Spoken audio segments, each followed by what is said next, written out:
LG와 SK는 합의를 좀 해야 될 텐데 이 합의를 보기에는 둘이 입장차가 명확해요. 안녕하세요. 장사하는 동네형 있어버립니다. 지금 세상이 온통 전기 왜 대한 전기냐? 이제 자동차가 핫하죠. 그러면서 뭘로 또 핫하냐면 배터리가 핫해요. 이 배터리가 원래는 사실 핸드폰 뭐 이런 2차 전지라고 해요. 2차 전지가 뭐냐면 1차 전지는 한 번 쓰고 버리는 배터리를 얘기하는 거고 2차 전지는 이제 충전지를 얘기하는 거예요. 근데 이제 이게 왜 요즘 핫하냐면 원래 핸드폰이라든가 노트북에 들어가는 거는 벌써 꽤 오래됐잖아요. 한 20년도 넘었으니까 20년, 30년 됐는데 이건 그래봐야 양이 이렇게 많지 않았단 말이에요. 물론 아주 옛날보다는 엄청나게 많이 늘어났지만 근데 이걸로 차를 굴리기 시작하니까 뭐 노트북의 수십 배, 차 한 대만 해도 그런 식으로 왕창 들어가다 보니까 이 시장이 막 커지고 있는 거예요. 여기에 중심에는 또 이 배터리 하면 또 빠지지 않는 회사 테슬라가 또 나오죠. 요즘 테슬라는 뭐 어디 가나 다 끼는 것 같아. 저는 이제 물론 테슬라도 좋은데 현대기아차에도 많은 기대를 합니다. 현대기아는 일단 테슬라가 안 가진 걸 몇 가지 갖고 있어요. 현대는 굉장히 대량 생산 능력이 돋보이고요. 우리는 옆에 있어서 잘 모르지만 우리 현기차는 세계적인 품질을 자랑하고 있습니다. 단차 부분에서 현대차가 문제가 됐던 적은 거의 없는 것 같고 특히 조립 불량 이런 부분에서는 물론 클레임들을 이제 모아보면 많은 내용이 있지만 그 비율로 보자고 하면 완전히 세계적인 수준이라고 현재 불량률을 볼 수가 있고요. 제가 오늘 할 얘기는 갑자기 현대차 얘기를 좀 했는데 그게 아니라 LG화학과 SK이노베이션, LG화학 vs SK이노베이션. 이게 요즘 굉장히 핫해요. 배상금이 유모 증권사에서 예상하기로는 한 2조 원.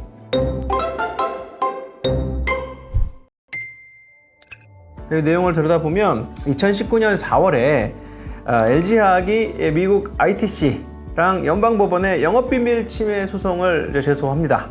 이게 이제 재밌는 게 미국 국제무역위원회 ITC라고 하죠. 여기에 SK가 조직적이고 광범위하게 LG의 배터리 기술을 빼낸 증거를 인멸했다며 조기 패소 결정을 내린 거예요. 이게 무슨 얘기냐면 LG가 이렇게 소송을 건 거죠. 싸움을 걸었어. 야, SK이노베이션 이거 니네가 우리 영업비밀 기술을 빼간 것 같아.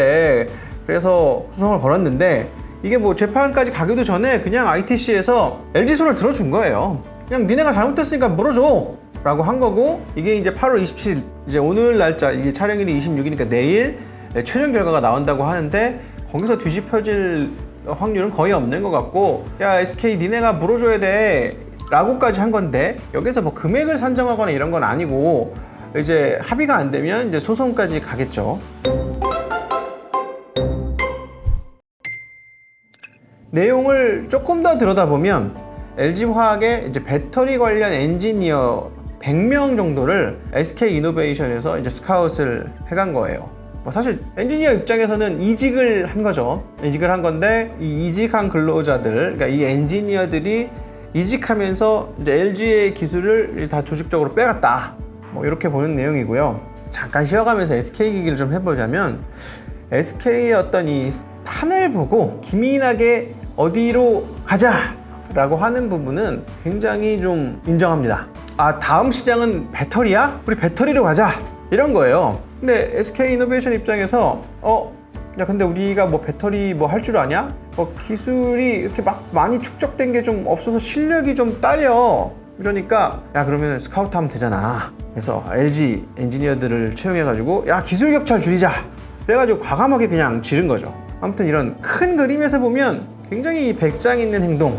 옛날에 성경을 지금의 SK까지 만들어내지 않았나. 근데 뭐 그렇다고 제가 지금 SK 편을 들자 뭐 이런 건 아니고 SK의 이런 과감한 행적들이 지금의 SK를 만든 것 같다 뭐 이런 부분은 좀 대단해 보인다 이런 얘기인 거고 지적재산권은 소중합니다. 지켜줘야 한다는 것에 무조건 동의하고요. 그리고 LG가 이렇게까지 적극적으로 미국에서 분쟁을 발생시키고 미국에서 분쟁 발생시켰다는 게 뭐냐면 빠르고 크게 끝내자 이런 느낌이에요. LG가 이제 4대 구광모 회장님이 이제 취임하신 이후 벌써 몇 년 됐죠. 벌써 한 2, 3년 됐는데 이후에 굉장히 좀 기민하게 움직이는 행보가 느껴져요. LG가 예전에는 이렇게 빠르고 거침없는 행보로 움직이지는 않았어요. 예전에 LG는 조금 더 방어적이고 좀 수동적인 느낌이 있었다면 이제는 좀 적극적이고 공격적인 좀 진격의 LG 이런 느낌이 좀 느껴지는 대목이 좀 있습니다. LG화학의 주가 달리고 있습니다. 지금 그냥 마구 달리고 있어요. 이 팬데믹을 제외하고 코로나 이슈를 제외해도 2019년 12월 종가 기준으로 보면 현재 가격은 이미 2배. 온 세상이 지금 배터리로 핫해요. 그놈의 배터리가 뭔지.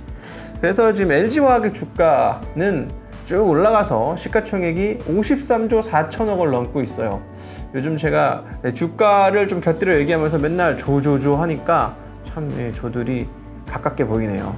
자, 그러면 또 이 SK이노베이션 한번 볼게요. 여기도 뭐 주가는 좀 제법 올라가고 있는 것은 만만치 않게 핫한가 싶었는데 보니까 현재 주가가 작년 종가 2019년 종가랑 비슷하게 와 있죠.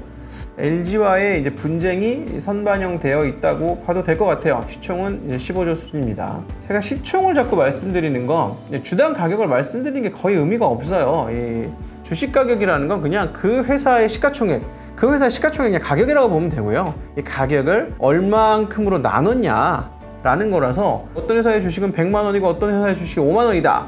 이렇게 절대로 비교할 수가 있는 게 아니거든요. 근데 규린이 분들 꼭 시가총액을 중요하게 보셔야 돼요. 다시 넘어가서 LG와 SK는 합의를 좀 해야 될 텐데 이 합의를 보기에는 둘이 입장차가 명확해요. LG는 배터리 시장은 앞으로 계속 수백조로 커질 시장이니까 2025년까지 가면은 200조 이렇게 커질 시장이니까 2조 내놔 이렇다고 해요. 이런 입장이라고 하고 SK는 니네 분기 영업이익이 200억 정도잖아. 2020년 2분기에 LG화학의 그 배터리 관련 영업이익이 200억 정도 되는 것 같습니다. 근데 무슨 2조야? 너무 과한 거 아니야? 그 정도면 우리는 배터리 사업 하지 말라는 거잖아. SK 입장은 우리가 스카우트하는 엔지니어 애들 100명 있는데 이 100명에 몇 년치 연봉 정도, 그러니까 수백억 정도로 이렇게 좀 퉁쳐주면은 안 될까? 이랬는데 LG가 무슨 소리야? 말도 안 되는 소리를 하고 있어.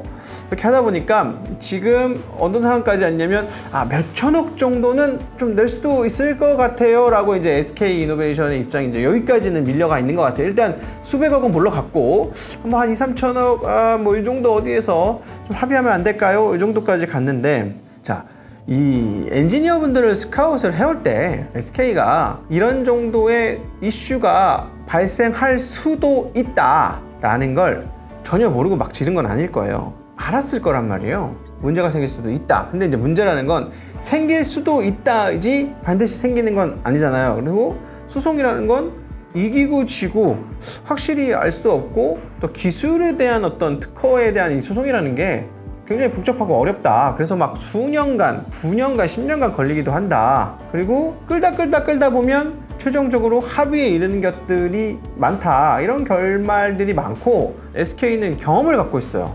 그래서 이제 SK가 이제 과감히 지르지 않나 싶었는데 SK 하이닉스 보면 2013년에도 램버스와 특허 소송에 결국 합의해서 로얄티를 5년간 분기별로 $1,200를 준 사례가 있어요. 같은 해에 삼성전자와도 크로스 라이센스를 해결해가지고 사실 서로 우리도 세고 니네 집도 세 우리끼리 박터지게 싸우면은 서로 피만 부니까 돈이나 벌자 우리끼리 뭐 이렇게 싸워 이렇게 하는 경우가 있는 거죠.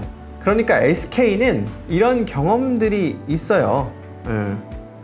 근데 이게 SK의 생각이랑 달리 LG한테는 이게 어떤 게 느껴지냐면 굉장히 감정적으로 가슴이 아픈 일이었다. 우리 핵심적인 이 100명이 경쟁사로 가버린 게 굉장히 가슴 아픈 일이었고 LG에서 했던 기술들을 가지고 여기저기 가는 거에 대해서 우린 좌시할 수 없다. 우린 세게 가겠다. 이거를 이제 보여줄 필요가 또 있는 거죠. 이게 왜 이렇게 바로 패소 판결이 났냐고 보면 SK가 필요한 인력의 LG 인력, 상세한 연구 프로젝트, 수행했던 내용 이런 걸 다 보고 스카웃을 한 것 같아요. 기사를 잠깐 읽어드리면 LG화학은 SK이노베이션이 인력 채용 당시 이력서에 연구 프로젝트, 참여원 이름, 성취도 등을 작성토록 한 점과 면접에서 지원자가 수행했던 프로젝트를 상세하게 발표하도록 요구한 점 그러니까 면접 볼 때만 해도 이걸 상세하게 요구했는데 뭐 입사를 하면 뭐 어떻겠어요. 거의 뭐 작년 재작년에 뭐 지난 몇 년간 했던 걸 사실 연구원 머릿속에 있는 거니까 그냥 그대로 복귀하면 되는 거거든요. 그러면 거의 그냥 기술이 이전되었을 거라고 이제 볼 수가 있는 거죠. 어찌됐든 이 감정적인 문제, 단순히 감정적이라고 볼 수는 없지만 어쨌든 이런 앙금과 감성적인 문제가 좀 해결이 된다면 SK가 늘 했던 것처럼 SK 입장에서는 크로스 라이센스 계약이라든가 뭐 적당 금액 서로 만족하기 힘들겠지만 SK가 낼 수 있는 금액 정도에서 배상금으로 유도하리라고 보는데 LG가 그렇게 호락호락하게 해줄지는 잘 모르겠어요. 근데 어차피 이제 혼자 다 할 수 있는 시장은 아니니까 협력과 경쟁을 또 하긴 해야 되는데 아무튼 SK는 굉장히 후발주자로서 좀 과감했고 LG의 소송 전략은 굉장히 스마트했다라고 보여주는 부분입니다. 미국에서 이런 식으로 굉장히 빠르게 소송 전략을 취했고 LG가 이 정도까지 움직였다면 LG는 살을 걸고 우리는 우리 기술을 보호하겠다 이렇게 간 거죠. 배터리 시장 잠깐 볼게요. 배터리 시장 보면은 우리나라의 그 배터리 시장 점유율이 무려 30%나 됩니다. 보면은 1위 파나소닉 27.6, LG화학 22.9, CATL 21.8, 삼성 SDI, SK이노베이션 뭐 이런 순위예요. 보면은 일본, 한국, 중국 이런 업체들이 열심히 경쟁을 하고 있고 그 중에서 파나소닉이 그래도 압도적으로 강자이긴 한데 LG화학과 삼성 SDI, SK이노베이션이 뛰고 있다. 만만하지는 않은데 이게 뭐 배터리가 만만하지는 않는데 우리나라가 이 반도체 치킨 게임에서도 끝끝내 살아남은 건 삼성전자와 SK하이닉스가 살아남았던 우리 민족은 이런 거 강해. 요 엔트리도 보면은 LG, 삼성, SK잖아요. 이 회사들의 앞으로의 활약이 기대가 됩니다. 그리고 우리나라 기업들은 그래도 세계적으로 핫하다는 배터리 리그에는 또 다 들어가 있구나 이런 생각을 하면서 좀 안도감이 느껴지면서 여기서 보면 전체적으로 LG화학이 과연 뛰다가 날 것이냐 SK는 또 통 크게 갈 것이냐 뭐 이런 식의 관전 포인트가 있는 것 같고요. 오늘도 재밌게 보셨다면 구독, 좋아요 계속 부탁드리겠습니다. 감사합니다.